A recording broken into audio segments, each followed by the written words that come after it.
एक दौर था जब लोग अपने दिल की बात कागज पर लिखा करते थे और अपनी भावनाओं को स्याही का रूप देते थे। लेकिन आज के डिजिटल युग में शायद कई लोगों ऐसे भी होंगे जिन्होंने कभी चिट्ठी देखी भी ना हो। ऐसे ही लोगों के लिए नजीर बने हैं इंदौर के मोहन अग्रवाल। ये खास रिपोर्ट देखिए। पहले जब तू खत लिखता था, कागज में चेहरा दिखता था। बंद हुआ ये मेल भी अब तो, खत्म हुआ ये खेल भी अब तो। आनंद बख्शी का लिखा ये गीत आज के जमाने में बिल्कुल सटीक बैठता है।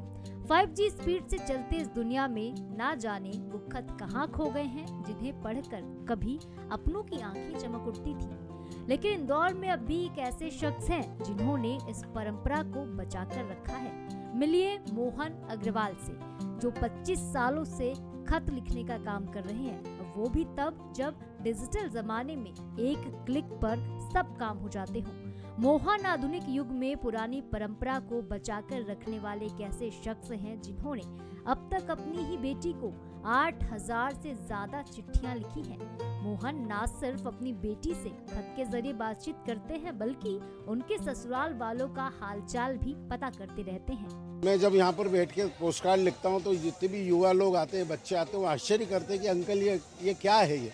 मतलब उन्हें ये भी नहीं पता कि पोस्ट कार्ड नाम की कोई चीज़ होती है। तो बच्चों को प्रेरित करना चाहिए कि वो अपने रिश्तेदारों को पत्र लिखे। 2.5 अक्षर प्रेम के लिखने से पूरे परिवार में खुशी की लहर आती है। मोहन बताते हैं कि वो देश के पूर्व प्रधानमंत्री राजीव गांधी से लेकर पीएम मोदी तक को भी खत लिख चुके हैं। किसी के खास दिन को बेहद खास बनाना हो, चाहे किसी का जन्मदिन हो या फिर किसी के घर में शादी हो, मोहन कभी खत लिखना नहीं भूलते।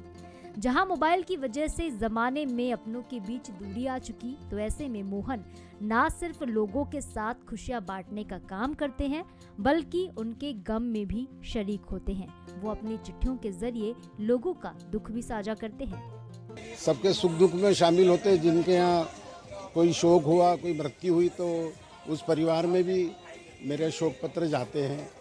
कहीं कोई खुशी का अवसर हो तो वहाँ भी मैं पत्र लिखता हूँ। मैं मोहन अग्रवाल के इस जुनून का जब डाक विभाग को पता चला, तो उन्होंने 56 दुकान पर ही लेटर बॉक्स लगवा दिया।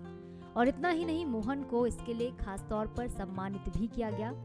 जिस तरीके से दुनिया फुल स्पीड में चल रही है, ऐसे में पन्नों में अपनी भावनाएं उकेर कर मोहन न सिर्फ परंपरा को जीवंत रखने का काम कर रहे हैं, बल्कि समाज के लिए एक आदर्श भी बन रहे हैं। इंदौर से बंसल न्यूज के लिए पीयूष पारी की रिपोर्ट।